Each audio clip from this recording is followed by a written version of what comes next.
all the friends from the media. I welcome you to the press conference. As you are aware, the Election Commission has just now announced the schedule for the elections for Lok Sabha 2024, and the elections are being organized in 7 phases, and Mizoram is covered in the first phase. So the gazette notification for the first phase of elections will be issued on 20th. The last date of making nominations is 27th of March. The date for scrutiny of nominations is 28th of March. The last date for withdrawal of candidates is 30th March. And we go to polls on 19th of April, which is a Friday. And the counting is scheduled on 4th of June, which is Tuesday. I would just like to mention a few highlights of the poll preparedness in Mizoram. So the electoral roll is the foundation for any elections. I am happy to inform that we have just published the final electoral roll on 8th of February, and the total number of voters in Mizoram is around 8,61,000, out of which 4,14,000 are males and 4,41,000 are females. We have around slightly less than 5,000 service voters. Some of the statistics which might interest you. Aizawl has the highest number of voters. Nathial has the lowest number of voters. 36 Tuichuang in Longtalai is the assembly segment which has the highest number of voters. And 34 Thorang is the assembly constituency which is having the lowest number of voters. And the gender ratio in Mizoram is 1064.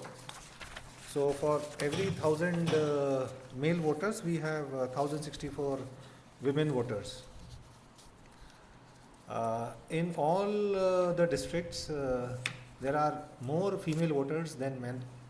But in Mamit is the only exception where male voters are more than female voters.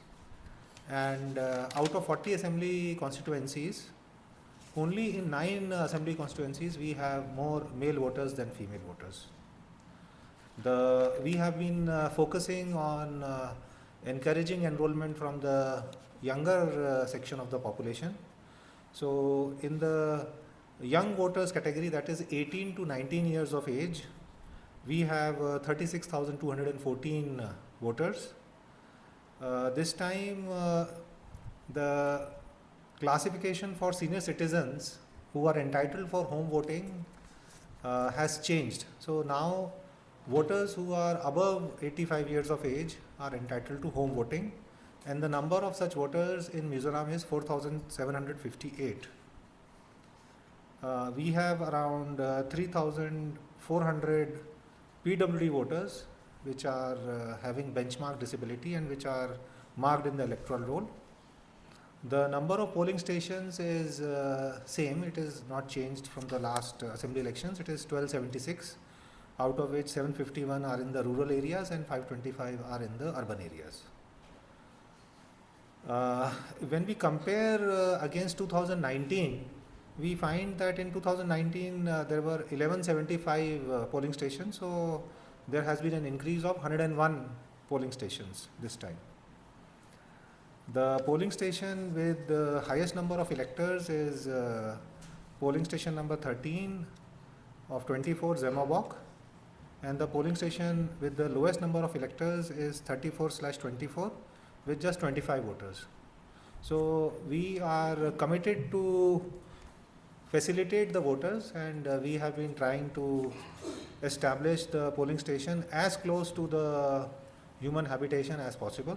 So this is established by the smallest polling station, which just has 25 voters. We are also committed to provide the voters all the basic facilities there is facility for drinking water, separate toilets for men and women voters, ramp for physically disabled people, proper lighting, furniture and signages to guide the voters. So I'm happy to inform that assured minimum facilities are there in all the polling stations, and there have been reports, we have been seeking reports in Longtalai and in Lunglai. Less than 50 number of polling stations have reported some damage in the form of ramp, and somewhere electricity is a problem where there is a need for having renewed connection. So those also will be rectified in due course. We have given instructions for establishing one model polling station per assembly constituency. There is a provision for establishing pink booths which are manned by women alone, including the security personnel who are also women. We are also trying to establish polling teams with the youngest eligible employee in the district. So we'll have polling stations managed by youth, and we also are having facilities for webcasting in more than 50% of the polling stations. The benchmark that we have set for ourselves is 60%. So that is also in the process of finalization, and we'll be having good infrastructure for webcasting for Lok Sabha elections as well. We are also trying to have eco-friendly elections.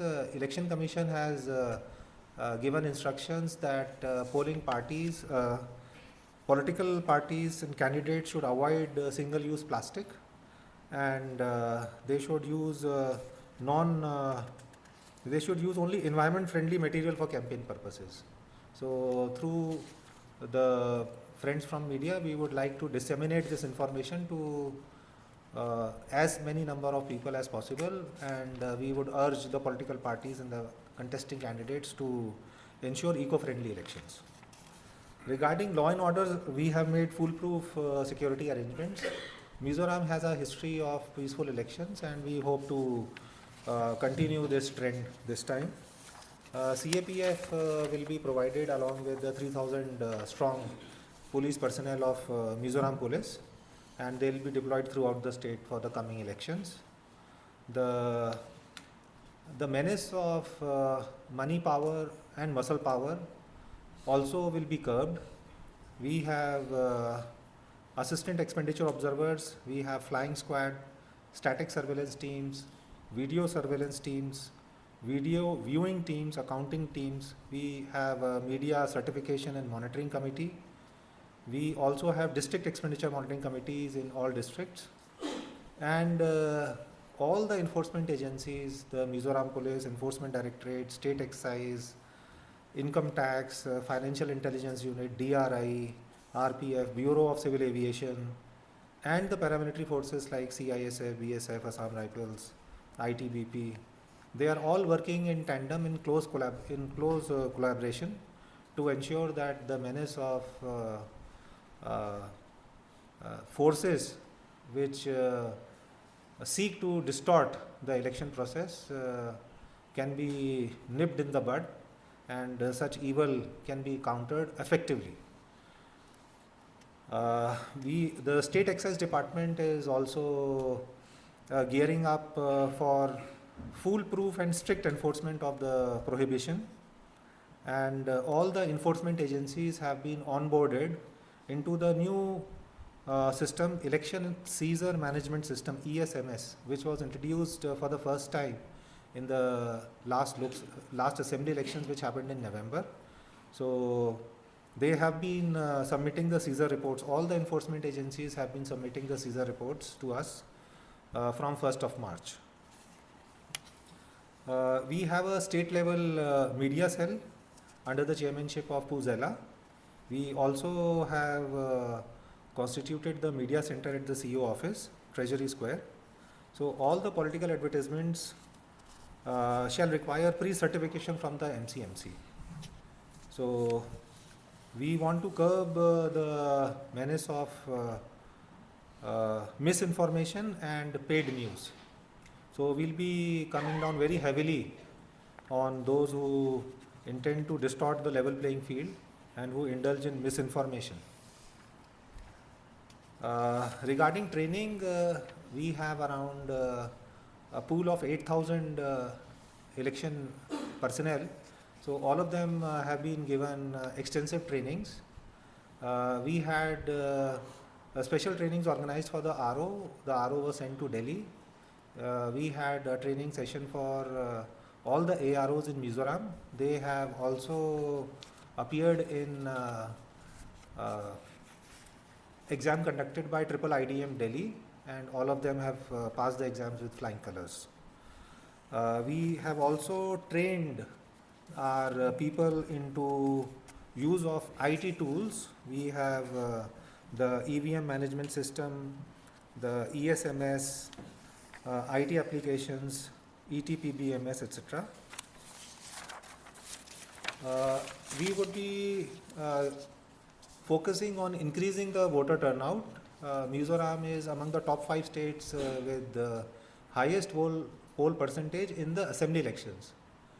Unfortunately, this trend is not witnessed in the Lok Sabha elections. For example, in 2019, the national average was 67%, whereas in Mizoram it was only 63%. So we would try to reverse this trend and raise the voter turnout to record level. So for this purpose, all the districts have prepared the turnout implementation plan, which will be executed effectively in identified areas and among the identified target groups. Regarding the EVMs and VVPATs, I would like to inform that we have got the latest M3 models of EVMs, and first level check has been done, and we have sufficient number of EVMs, more than the required. So we are comfortable as far as EVMs are concerned. Now finally I would urge through the friends from the media for active cooperation, collaboration and partnership of all esteemed stakeholders, especially the media community, in the electoral process.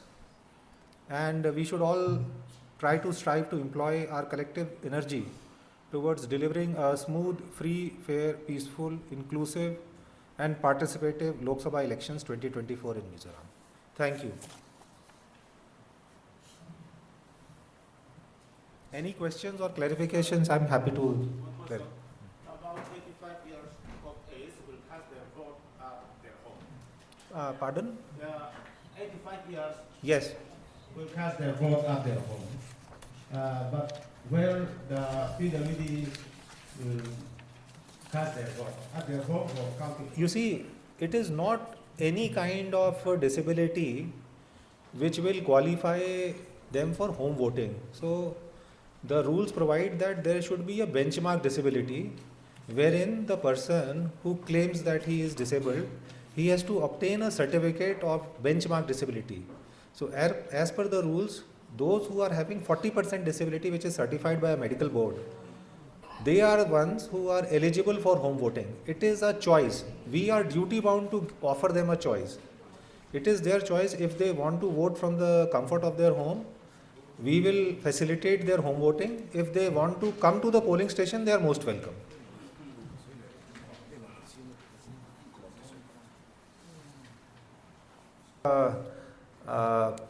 The model code of conduct has come into force with the press conference organized by the ECI. So as and when the elections are announced, so the model code of conduct comes into picture. So all the governments, all the political parties, they have to subscribe to the model code of conduct. So any advertisement has to pass through MCMC. So if it is of the nature of giving mileage to the government, that is prohibited.